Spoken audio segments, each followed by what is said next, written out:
Good morning पर बच्चों, क्या हाल चाल। आशा करता हूँ आप लोग बहुत अच्छे होंगे।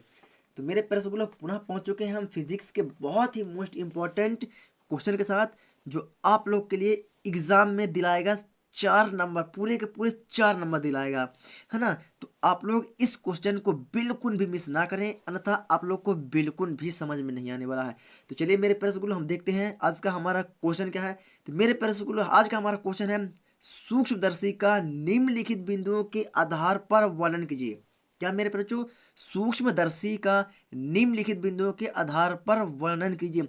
सूक्ष्मदर्शी, सूक्ष्मदर्शी क्या होता है मेरे प्यारे को, जिसे हम अपनी भाषा में बोल देते हैं क्या, दूरबीन। क्या बोल देते हैं, दूरबीन, है ना। समझ पा रहे हैं मेरे क्वेश्चन को। चलिए तो देखते हैं मेरे प्यारे कि सूक्ष्मदर्शी का निम्नलिखित बिंदुओं के आधार पर वर्णन। तो इसका टॉपिक कौन कौन से है। तो मेरे प्यारे सबसे तो पहले हम पढ़ेंगे सूक्ष्मदर्शी कहते किसको है। ये पहला टॉपिक हो जाएगा, क्या हो जाएगा, सूक्ष्मदर्शी हम कहते किसको है ना। फिर उसके बाद हम क्या बात करेंगे, किरण आरेख बनाएंगे। क्या बनाएंगे, किरण आरेख बनाएंगे। किरण आरेख से तात्पर्य क्या होता है कि उसका डायग्राम, है ना। फिर उसके बाद बात करेंगे हम आवर्धन क्षमता का व्यंजक। आवर्धन क्षमता का व्यंजक में 2 टॉपिक होंगे। जो पहला टॉपिक होगा, जब प्रतिबिंब स्पष्ट दृष्टि के न्यूनतम दूरी पर हो, है ना, तब ज्ञात करेंगे। और दूसरा टॉपिक रहेगा, जब प्रतिबिंब अनंत पर हो। जब प्रतिबिंब अनंत पर हो उस वक्त हम ज्ञात करेंगे आवर्धन क्षमता का व्यंजक। तो चलिए मेरे प्यारे हम बात करते हैं अपने डायग्राम की, है ना। तो सबसे पहले मैं आप लोग को बता देता हूँ मेरे प्यारे कि सूक्ष्मदर्शी किसे कहते हैं, या सरल सूक्ष्मदर्शी। क्वेश्चन में ऐसा भी पूछ सकता है मेरे प्यारे कि सरल सूक्ष्मदर्शी किसे कहते हैं, है ना। तो आप लोग घबराइएगा नहीं, है ना। इसी क्वेश्चन को पूछ लेता है क्या, सरल सूक्ष्मदर्शी। क्या पूछता है मेरे प्यारे, सरल सूक्ष्मदर्शी। क्या पूछता है, सरल सूक्ष्मदर्शी।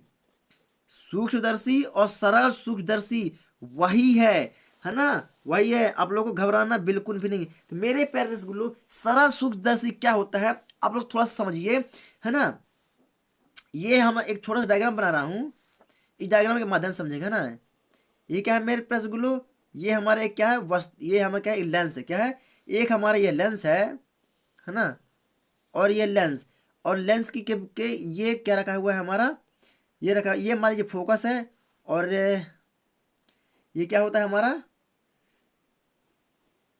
केंद्र बिंदु। क्या होता है, केंद्र बिंदु, है ना, प्रकाश केंद्र इसको बोल देंगे। क्या, इसको बोल देंगे प्रकाश केंद्र। और ये होगा हमारा क्या, फोकस। क्या हो जाता है, ये हमारा हो जाता है फोकस, है ना। तो वह प्रकाश केंद्र और फोकस के बीच में एक वस्तु रख दी है, कौन सा, ए बी रख दी है ना। क्या रख दी है, ए बी। मेरे प्रकार मेरे बच्चों, अब ये क्या है, ये हमारा लेंस है। और लेंस के सामने कोई प्रकाश किरण आपतित होगी, ये प्रकाश किरण आपतित हुई, आपतित होगी, तो स्वाभाविक सी बात है उससे परावर्तन होगा। तो जब परावर्तन होगा तो कैसे जाएगा, कुछ इस प्रकार से जाएगा, डैश डैश डैश डैश करके ऐसे जाएगा ना, क्योंकि ऐसे ही कुछ जाएगा। समझ पा रहे हैं, ऐसे जाएगा, है ना। तो हम देखते हैं कि ये जो रेखा, ये जो बीच में हमारी जो रेखा मिल रही है, ये वाली, है ना, ये तो परिवर्तित हुई तो ये यहाँ चली जाती है, ऐसा ऐसा जाएगी कि नहीं जाएगी।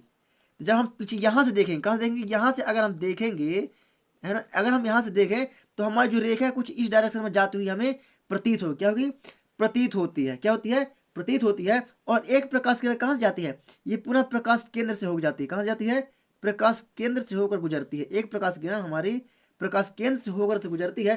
तो हम देखते हैं वस्तु ए और बी का प्रतिबिंब, वस्तु ए और बी का प्रतिबिंब क्या कहाँ पर बनता है, फोकस के बीच में, सॉरी फोकस के पीछे। कहाँ बनता है, फोकस के पीछे बनता है। कहाँ बनता है, फोकस के पीछे बनता है। कैसे बनता है हमारा, ए डैश और बी डैश बनता है। क्या बनता है, ए डैश और बी डैश बनता है ना। लेकिन हम देखते हैं पेरेंट्स गुलो कैसे बनता है। ये वस्तु हमारी इतनी बड़ी है, कितनी बड़ी है हमारी वस्तु, कितनी बड़ी, इतनी बड़ी है। तो इसको मान लेते हैं ए डबल डैश। तो क्या हुआ, वस्तु, एक वस्तु और ये 2 वस्तु, मतलब वस्तु के दुगने के बराबर है। कितने के बराबर, वस्तु मान लीजिए इसके बराबर, तो यहाँ तक होगा, फिर इस इतना ही इसके ऊपर होगा। क्या होगा, वस्तु के दुगने के बराबर हो गया, है ना। तो ये प्रकाश किरण भी अगर पीछे की ओर हम लेकर जाएंगे तो कुछ इस डायरेक्शन में जाएगी। क्या, यस, ये कुछ इस डायरेक्शन में जाएगी, है ना। तो हम देखेंगे प्यारे बच्चों, जो हमारा ये कोण बने, कौन सा, ये जो हमारा कोण बना ये वाला है, कौन सा, एक छोटा सा कोण हमारा यहाँ पर से जाएगा, इसके लिए, किसी लिए, ए डबल डैश के लिए जाएगा। किसके लिए जाएगा, ए डबल डैश के लिए जाएगा। कहाँ पर जाएगा, ये डायरेक्टली यहाँ पर जाएगा, है ना। तो ये जो कोण बनेगा ये कहलाएगा हमारा अल्फा। कौन सा? ये वाला कोण कहलाएगा हमारा अल्फा। और ये वाला जो बनेगा ये इसके द्वारा, तो ये बनेगा हमारा कौन सा? बीटा बनेगा। कौन सा बनेगा? बीटा बनता है। कौन सा? बीटा कोण बनता है। ये तो हमारा प्रकाश केंद्र हो गया। ये हमारे क्या होगा? ए डैश बी डैश प्रतिबिंब हो गई। अब प्रतिबिंब की दूरी, ये लेंस से लेकर के प्रतिबिंब की दूरी क्या होती है मेरे बच्चों? डी होती है। किस में आएगी? माइनस में आएगी। किस में आएगी? माइनस में आएगी। और ये प्रकाश केंद्र से वस्तु की दूरी क्या होती है? इसमें यू होती है। क्या होती है? यू। ये भी किस में आएगी? यही माइनस में आएगी। माइनस क्यों आएगी? क्यों? क्या कहाँ पर है ये? लेफ्ट साइड में। कहाँ पर है ये? लेफ्ट साइड पर है। तो हम देखते हैं मेरे प्यारे रसगुल्लो, एक लेंस क्या है हमारा? एल एक लेंस है। क्या है? एल एक हमारा सरल सूक्ष्मदर्शी, ये मान लेते हैं सरल, या ये बोल देते हैं कि सरल सूक्ष्मदर्शी में एल एक उत्तल लेंस होता है जिसके प्रकाश केंद्र और फोकस के बीच में एक वस्तु ए और बी रखी होती है जिसका प्रतिबिंब क्या बनता है? ए डैश और बी डैश बनता है। क्या बनता है? ए डैश और बी डैश बनता है। क्या करना है? इसकी थ्योरी को इसी डायरेक्शन में लिखना है। समझ गया क्या? चलिए, तो हम देख रहे हैं ए और बी का प्रतिबिंब क्या बना? ए डैश बी डैश बनता है जो वस्तु के दुगने के क्या है? बराबर है। वस्तु के दुगने के बराबर है। बराबर है ना? चलिए अब इसके थ्योरम में चलते हैं। ये क्या होगा? ये होगा हमारा किरण आरेख। क्या होगा? पहला टॉपिक हो गया हमारा क्या? किरण आरेख। किरण आरेख। अब इसका दूसरा टॉपिक क्या है मेरे प्यारे रसगुल्लो? आवर्धन क्षमता की व्यंजक। क्या है? आवर्धन क्षमता का व्यंजक। चलिए, आवर्धन क्षमता के व्यंजक में दो टॉपिक है। तो पहले तो हम ज्ञात करेंगे आवर्धन क्षमता, उसके बाद हम ज्ञात करेंगे क्या? कौन सा टॉपिक? जब प्रतिबिंब स्पर्शदर्शी की न्यूनतम दूरी पर हो। चलिए, तो मेरे प्यारे बच्चों आवर्धन क्षमता किसे कहते हैं पहले तो हम इसे समझ लेते हैं, है ना? तो आवर्धन क्षमता क्या होता है मेरे प्यारे बच्चों? कि प्रतिबिंब, क्या? प्रतिबिंब द्वारा नेत्र पर बना दर्शक कोण। मेरे प्यारे रसगुल्लो इसके द्वारा ये दो, ये बना है, ये प्रतिबिंब है ए डैश ओ और बी डैश। ए डैश ओ बी डैश, ये क्या है? प्रतिबिंब द्वारा, प्रतिबिंब द्वारा बना ये प्रतिबिंब ना। तो प्रतिबिंब द्वारा नेत्र पर बना दर्शक कोण। क्या? प्रतिबिंब द्वारा नेत्र पर बना दर्शक कोण और स्पष्ट दृष्टि, ये स्पष्ट दृष्टि ये दिखाई दे रहा है, मतलब ए बी स्पष्ट है, जो हमारी क्या वस्तु है। क्या है? ए बी क्या वस्तु है, मतलब हमें स्पष्ट अपनी आंखों से दिखाई दे रहा है, मतलब अभी आवर्धन नहीं हुआ है ना। तो क्या बोलेंगे? स्पष्ट दृष्टि के, क्या बोलेंगे? स्पष्ट दृष्टि के न्यूनतम दूरी पर, स्पष्ट दृष्टि के, स्पष्ट दृष्टि के न्यूनतम दूरी पर, न्यूनतम दूरी पर वस्तु द्वारा, वस्तु द्वारा नेत्र पर बना दर्शन कोण या निर्मित दर्शन कोण के अनुपात को, किसको? मतलब इसका और इसके, इन दोनों के बीच के बने हुए कोण के अनुपात को क्या बोलते हैं मेरे प्यारे रसगुल्लो? आवर्धन क्षमता बोलते हैं। क्या बोलते हैं?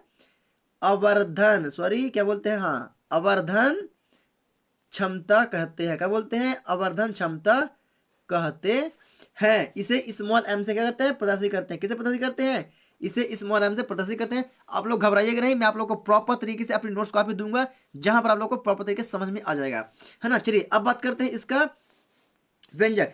तो आवर्धन क्षमता का फॉर्मूला क्या होता है मेरे प्यारे रसगुल्लो? आवर्धन क्षमता का फॉर्मूला होता है आवर्धन क्षमता, है ना? ये मैं शॉर्ट में लिख दे रहा हूं। आवर्धन क्षमता बराबर प्रतिबिंब द्वारा, किसके द्वारा? प्रतिबिंब द्वारा नेत्र पर बना दर्शन कोण, नेत्र पर बना दर्शन कोण, ठीक है? और स्पष्ट दृष्टि के न्यूनतम दूरी पर बना दर्शन कोण, किसके द्वारा? स्पष्ट दृष्टि के द्वारा। किसके द्वारा मेरे प्यारे बच्चों? स्पष्ट दृष्टि के न्यूनतम, स्पष्ट दृष्टि की न्यूनतम दूरी पर बना दर्शन कोण, है ना? इस फार्मूला को भी मैं प्रॉपर तरीके से आप लोग को लिख दूंगा, बस आप लोग अभी समझिएगा, है ना? चलिए, तो आवर्धन क्षमता किसे प्रदर्शित करते हैं? स्मॉल एम से प्रदर्शित करते हैं। तो स्मॉल एम प्रतिबिंब द्वारा नेत्र पर बना दर्शक कोण। प्रतिबिंब, ये प्रतिबिंब की लाइन गई है बच्चों ऊपर की ओर, तो प्रतिबिंब में क्या है? बीटा है। क्या है? बीटा है ना? तो प्रतिबिंब द्वारा निर्मित दर्शन कोण क्या है? बीटा है। और स्पष्ट दृष्टि, स्पष्ट दृष्टि की बात किसकी बात कर रहे हैं? स्पष्ट दृष्टि की बात कर रहे हैं। तो स्पष्ट दृष्टि मतलब ये क्या है? ये, और इसके बराबर में क्या बना है? A double dash. क्या बना है? A double dash. तो ए डबल डैश ओ और बी डैश में क्या है? अल्फा है। क्या है? अल्फा है। तो यहाँ पर क्या बन जाएगा हमारा? अल्फा। क्या बन जाएगा? अल्फा। कोई दिक्कत मेरे बच्चों? कोई दिक्कत नहीं, है ना? यदि अब क्या होता है मेरे बच्चों, यहाँ पर बात होती है कि यदि अल्फा और बीटा, यदि अल्फा और बीटा का मान न्यूनतम हो तो न्यूनतम, मेरे पैर से गुलो, जो न्यूनतम होता है वो किसको प्रदर्शित करता है, वो 10 को प्रदर्शित करता है। तो यहाँ पर क्या लिखेंगे हम, 10 बीटा बटे 10 अल्फा।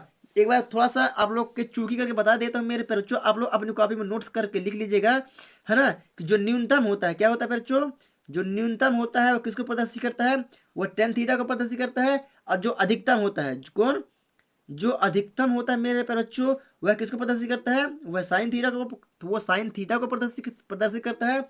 और जो बराबर होता है ना, जो बराबर का संकेत होता है मेरे प्यारे बच्चों, वह कॉस थीटा को प्रदर्शित करता है, किसको, वह कॉस थीटा को प्रदर्शित करता है। आप लोग इसे नोट कॉपी में अपने नोट्स करके लिख लीजिएगा, है ना। इसको दे दिया, इसको दे दिया हम समीकरण नंबर 1 का दे दिया बच्चों, इसको दे समीकरण नंबर 1।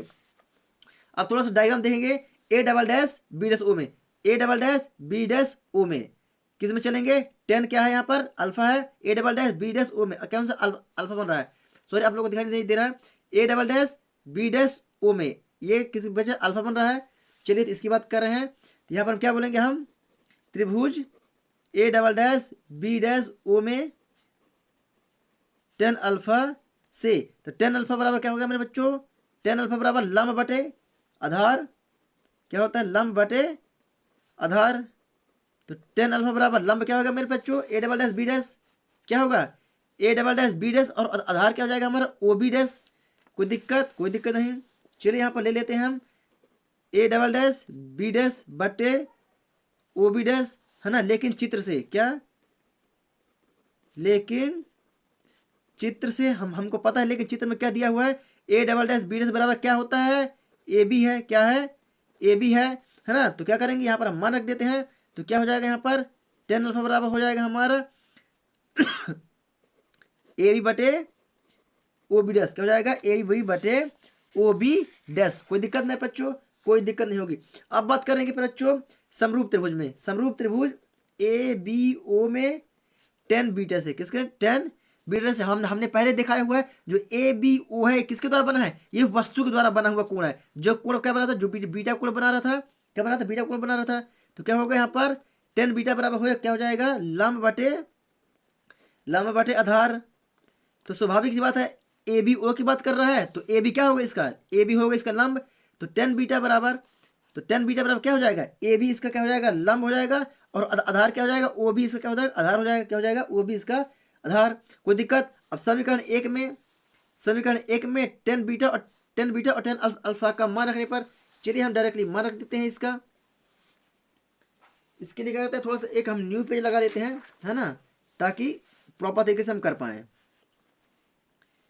चलिए पर बच्चों ये हम न्यू पेज को लगा लिया है, यहाँ पर हम हेडिंग डालेंगे समीकरण एक में, क्योंकि हमने बीटा अल्फा दोनों का मान निकाल लिया है। तो यहाँ लिखेंगे समीकरण एक में अल्फा और बीटा का मान रखने पर, चलिए बच्चों मान रख देते हैं अल्फा बीटा का मान समीकरण एक में। समीकरण एक क्या है, m बराबर 10 अल्फा, क्या था ऊपर हमारा 10 अल्फा था, क्या नहीं 10 बीटा था, क्या था 10 बीटा। तो 10 बीटा का मान क्या है बच्चों, 10 बीटा का मान क्या है, ए बी बटे ओ बी, क्या है, ए बी बटे ओ बी, है ना, समीकरण एक। और बटे की बात कर रहे हैं, और अल्फा का मान क्या था हमारा, अल्फा का मान था हमारा ए बी बटे ओ बी डैश, क्या था, O B dash, O B dash था। अब क्या होता है मेरे प्यारे गुलो, जब भाग की संख्या को गुणा में बदलते हैं, क्या भाग की संख्या को जब गुणा में बदलते हैं, तो ऊपर की संख्या नीचे और नीचे की संख्या ऊपर, मतलब कि अंश की हर में और हर की अंश में परिवर्तित हो जाती है। तो m बराबर क्या हो जाएगा यहाँ पर, ए बी बटे ओ बी गुणा ओ बी डैश बटे ए बी, ये ए बी सी, ये ए बी क्या हो जाएगा, कट जाता है। तो क्या बचता है यहाँ पर, m बराबर क्या बचेगा, ओ बी डैश बटे ओ बी। चित्र से मान रखने पर, चित्र से मान रखने पर कोई दिक्कत मेरे बच्चों। चलिए डायग्राम से हम थोड़ा सा मान रख देते हैं। क्या आप लोग को डायग्राम दिख रहा है क्या नहीं दिख रहा होगा, चलिए हम आप लोग को दिखाई दे रहे हैं थोड़ा सा। चलिए डायग्राम थोड़ा सा देख लेंगे आप लोग, है ना। देखिए क्या लिखा है यहाँ पर, ओ बी डैश, क्या लिखा ओ बी डैश और ओ बी, है ना। यहाँ पर हम देख रहे हैं ओ से बी डैश के बीच की दूरी क्या है, ओ से बी डैश के बीच की दूरी क्या है, डी है, और ओ से बी की दूरी क्या है, यू है। लेकिन दोनों कहाँ है, दोनों एल एच साइड में है, किस में होगा, माइनस में होगा, किस में होगा, माइनस में होगा। चलिए तो रख दे रहे हैं मान अपना, मान रखने पर, चित्र से मान रखने पर तो ये हो जाएगा m बराबर क्या हो जाएगा हमारा, m बराबर हो जाएगा O B dash minus D, O B वस्तु माइनस यू, माइनस से माइनस कैंसिल, तो m बराबर क्या बचा, d बट्टे u। कोई दिक्कत है बच्चों, कोई दिक्कत नहीं। ये होगा समीकरण नंबर 2। क्या होगा समीकरण नंबर 2, यही आवर्धन क्षमता का व्यंजक, यही आवर्धन क्षमता का व्यंजक है। कोई दिक्कत मैं मेरे प्रश्न को कोई भी दिक्कत नहीं होगी। अब बात करते हैं किसका, जब प्रतिबिंब स्पष्ट दृष्टि की न्यूनतम दूरी पर हो। एक करके एक पॉइंट था हमारा, जब प्रतिबिंब स्पष्ट दृष्टि की न्यूनतम दूरी पर हो, जब प्रतिबिंब स्पष्ट दृष्टि के कहाँ हो, न्यूनतम दूरी पर हो, किसमें हो, न्यूनतम दूरी पर हो। कोई दिक्कत है बच्चों, तो लेंस सूत्र से, किसमें से, लेंस सूत्र से, हमने लेंस सूत्र बहुत ही बारीकी से आप लोग को पढ़ाया हुआ है ना, जिसका मान निकल के आता है 1/f बराबर 1/v माइनस 1/u। ये मान निकल के आता है फिर बच्चों, यस यही आता है। तो चलिए हम बात करते हैं, तो 1/f है, तो 1/f भी क्या होता है मेरे बच्चों, प्रतिबिंब की बीच की दूरी होती है। तो हमको पता है यहाँ पर प्रतिबिंब को हम किससे प्रदर्शित करते हैं, डी से, और लेफ्ट साइड है तो कहाँ होगा, माइनस में होगा, और वस्तु तो यू से ही रहता है तो माइनस में आएगी, क्योंकि ये भी कहाँ है, लेफ्ट साइड है। कोई दिक्कत मेरे बच्चों, कोई भी दिक्कत नहीं होगी, है ना। अब क्या करते हैं, ये 1/f है तो 1/f, ये माइनस को सामने ले आते हैं तो 1/d, ये माइनस का गुणा होता है तो ये हो जाता है प्लस 1/u। कोई दिक्कत नहीं बच्चों, कोई दिक्कत नहीं। अब एक पक्ष ये बार हो जाएगा और दूसरा पक्ष ये बार हो जाएगा, तो दोनों पक्षों में क्या करेंगे, डी का गुणा करने पर यहाँ पर लिख देंगे, दोनों पक्षों में डी का गुणा करने पर। चलिए गुणा करके देखते हैं मेरे पर गुलो, तो हो जाएगा डी गुणा 1/f बराबर, इसका सॉरी ऐसा, हाँ ना, डी गुणा माइनस 1/d प्लस 1/u। चलिए गुणा करके देखते हैं, ये ऊपर चला जाएगा तो डी बटे क्या हो जाएगा, यह एफ हो जाएगा, क्या हो जाएगा, डी बटे एफ। कोई दिक्कत, बराबर है तो बराबर, डी ऊपर चला जाएगा, इसका गुणा एक के साथ गुणा हो जाएगा तो माइनस डी बटे डी हो जाएगा, प्लस डी बटे यू हो जाएगा, क्या हो जाएगा, डी बटे यू हो जाएगा। कोई दिक्कत मेरे प्रश्न को लो, कोई भी दिक्कत नहीं होगी। अब क्या करते हैं, ये वाले डी से ये वाला डी कट जाएगा तो क्या बचेगा, यहाँ पर बचेगा क्या, एक, क्या बचेगा यहाँ पर, एक बचेगा, क्या बचेगा, एक। चलिए थोड़ा सा, हाँ चलिए एक बचेगा, तो यहाँ पर क्या लिख देंगे हम, d/f बराबर -1 प्लस d/u। कोई दिक्कत मेरे बच्चों, अब ये माइनस का है, बराबर की इस पर आएगा तो किस में आएगा, प्लस में आएगा, तो ये हो जाएगा 1 प्लस d/f बराबर 1 sorry D D D D, ये डी दिख रहा है आप लोग को, डी है ना, ये डी है, डी का गुणा हुआ एक के साथ तो क्या बन गया, डी बन गया। तो यहाँ पर क्या हो, यहाँ पर भी डी होगा, यस डी, तो यहाँ पर क्या होगा, डी है ना, डी बटे यू, क्या होगा यहाँ पर, डी बटे यू लिखा हुआ है यहाँ पर, यस यू, तो डी बटे यू, सॉरी थोड़ा सा, है ना, कोई दिक्कत, कोई भी दिक्कत नहीं होगी। अब क्या करते हैं, इसको इस पर, इसको इस पर कर देते हैं, है ना, तो ये क्या हो जाएगा हमारा, d/u बराबर 1 प्लस d/1/f। ये हो गया हमारे d/u का मान, किसका होगा, d/u का मान, जो समीकरण 2 में d/u का करेंगे मान रखेंगे, है ना। चलिए देखते हैं, तो क्या लिखेंगे यहाँ पर, समीकरण 2 में d/u का मान रखने पर, समीकरण 2 में हम देखते हैं मेरे प्यारे बच्चों, m बराबर क्या था, m बराबर था यहाँ पर d/u था, क्या था, d/u था।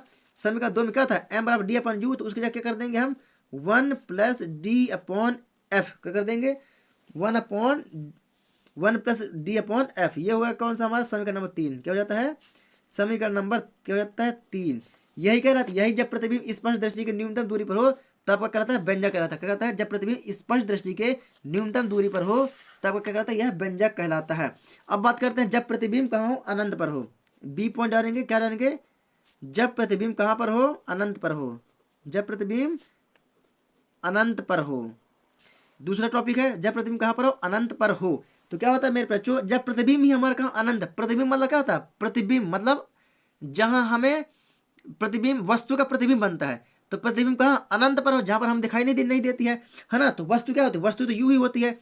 और कोई भी प्रतिबिंब जो बनता है तो कैसे बनता है, जब फोकस से होकर गुजरती है ना। तो यू बराबर क्या हो जाएगा, एफ। समीकरण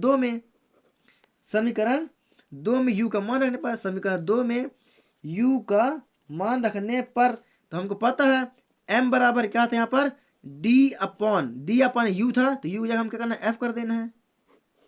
कोई दिक्कत बच्चों, दैट प्रूव्ड, PROVED। यही हो गया हमारा आंसर। यू बराबर एफ है, यहाँ पर क्या लिखा था, यहाँ पर यू लिखा हुआ था तो हमने यू करिए, अब एफ लिख दिया। दैट प्रूव, यही हो जाता है बच्चों हमारा आंसर, है ना। चलिए बच्चों हम चलते हैं अपनी नोट्स कॉपी की ओर। तो ये रही हमारी नोट्स कॉपी। आप लोग डायग्राम को बनाने से पहले आप लोग क्या करेंगे, हेडिंग डाल लेंगे। पहले तो आप लोग क्वेश्चन देख लीजिए, एक बार पुनः क्वेश्चन देख लीजिएगा। ये रहा हमारा क्वेश्चन, सूक्ष्मदर्शी का निम्नलिखित बिंदुओं के आधार पर वर्णन। आप लोग क्वेश्चन लिखिए, सूक्ष्म, सरल सूक्ष्मदर्शी और सूक्ष्मदर्शी वही कहलाती है ना। तो आप लोग इसकी डेफिनेशन को भी प्रॉपर तरीके से लिख लीजिए। चलिए अगर आप लोगों ने डेफिनेशन लिख लिया तो ये रहा हमारा क्या, किरण आरेख। क्या रहा, ये रहा हमारा किरण आरेख। तो आप लोग किरण आरेख को प्रॉपर तरीके से बनाइए। और ये रहा हमारा किरण आरेख का थोड़ा सा थ्योरम। चलिए बाकी चलते हैं नेक्स्ट पेज की ओर। तो यहां तक लिखने के बाद चलते हैं नेक्स्ट पेज में। ये रहा हमारा नेक्स्ट पेज। तो आप लोग प्रॉपर तरीके से लिखिए, है ना। आवर्धन क्षमता का व्यंजक, ये जो मैंने आप लोग को बताया था थ्योरम, इसको आप लोग थ्योरम को प्रॉपर तरीके से लिख लीजिएगा, है ना। ये रहा हमारा थ्योरम। चलिए थ्योरम को लिखने के बाद आवर्धन क्षमता का जो फॉर्मूला था, सूत्र था, ये था इस सूत्र। आप लोग प्रॉपर तरीके से सूत्र को लिखिए। चलिए सूत्र को लिखने के बाद आप लोग प्रॉपर तरीके से लिखना स्टार्ट कर दीजिए। स्क्रीनशॉट ले लीजिए, फटाफट स्क्रीनशॉट ले लीजिए, है ना। वीडियो कुछ ज़्यादा लंबी हो रही है। स्क्रीनशॉट ले लीजिए, आधार बटे लंब यहाँ तक लिखने के बाद चलिए स्क्रीनशॉट ले लीजिए फटाक से। और इसका भी आप लोग स्क्रीनशॉट ले लीजिए, इसका भी आप लोग स्क्रीनशॉट ले लीजिए फटाक से। चलते हैं नेक्स्ट पेज की ओर। चलिए बच्चों पहुंच चुके हैं नेक्स्ट पेज पर, है ना। तो वीडियो को रोक आप लोग फटाफट लिख लीजिए या तो फिर स्क्रीनशॉट लीजिएगा, है ना। बेहतर होगा कि आप लोग स्क्रीनशॉट ले लें। चलिए समीकरण 1 में अल्फा, टेन अल्फा और टेन बीटा का मान रखने पर, यहाँ तक आप लोग प्रॉपर तरीके से लिख सकते हैं या स्क्रीनशॉट ले सकते हैं, है ना। चलिए इसके बाद हम प्रॉपर तरीके से आप लोग को दिखाएंगे। चलिए एम बराबर कहाँ तक लिखेंगे, एम बराबर OB डैश बटे OB। यहाँ तक आप लोग वीडियो को रोक लीजिए, स्क्रीनशॉट ले लीजिए। चलिए चित्र से मान रखने पर समीकरण 2 में, चलिए यही आवर्धन क्षमता का व्यंजक है। आप लोग वीडियो को रोक यहाँ तक प्रॉपर तरीके से लिख लीजिएगा, है, स्क्रीनशॉट ले लीजिए फटाक से। आवर्धन क्षमता के व्यंजक का ये पहला टॉपिक है हमारा। जब प्रतिबिंब स्पष्ट दृष्टि के न्यूनतम दूरी पर हो, है ना, तो लेंस सूत्र से, यहाँ पर लेंस सूत्र का ये फॉर्मूला लगा हुआ है ना। इसके हम फॉर्मूले की सहायता से हमने ज्ञात किया हुआ है। तो आप लोग को पता है हमने कैसे किया है ना। तो आप लोग वीडियो को रोक के 1/f बराबर 1/d minus 1/d plus 1/u, यहाँ तक वीडियो को रोक के लिखिए, इसकी सॉल्व ले लीजिएगा, है ना। दोनों पक्षों में d का क्या करने पर, गुणा करने पर। चलिए मैं आप लोग के लेके आया हूँ, दोनों पक्षों में d का गुणा करने पर वीडियो को रोक के आप लोग प्राप्त तक -1 + d/u, यहाँ तक वीडियो को रोक के लिख सकते हैं या स्क्रीनशॉट ले सकते हैं, है ना। इसके बाद चलते हैं आगे की ओर। चलिए समीकरण दो में d/u का मान रखने पर वीडियो को रोक के आप लोग यहाँ तक लिख लीजिए। मैं लेके चलता आप लोग को नेक्स्ट पेज की ओर। चलिए पर बच्चों पहुंच चुके हैं हम नेक्स्ट पेज में। तो वीडियो को रोक के प्रॉपर तरीके से आप लोग लिखना स्टार्ट कर दीजिए। ये रहा दूसरा टॉपिक, आवर्धन क्षमता का दूसरा टॉपिक है, जब प्रतिबिंब अनंत पर हो, है ना। तो u बराबर f, समीकरण 2 में u का मान रखने पर, समीकरण 2 में u का मान रखने पर, है ना। आप लोग वीडियो को रोक के यहाँ तक लिख लीजिए। बस एक टॉपिक ही छोटा सा बचा हुआ है, एक लाइन समझ लीजिए, है ना। दैट प्रूव्ड, ये रहा हमारा आंसर। मेरे प्यारे स्कूल, अगर आप लोगों को समझ में आए तो वीडियो को लाइक करें, और चैनल पर नया है तो चैनल को सब्सक्राइब करके बेल आइकन को दबा लें, है ना। और वीडियो को ज़्यादा से ज़्यादा शेयर कर दें। मैं मिलूंगा आप लोग को एक न्यू वीडियो के साथ, तब तक के लिए जय हिंद।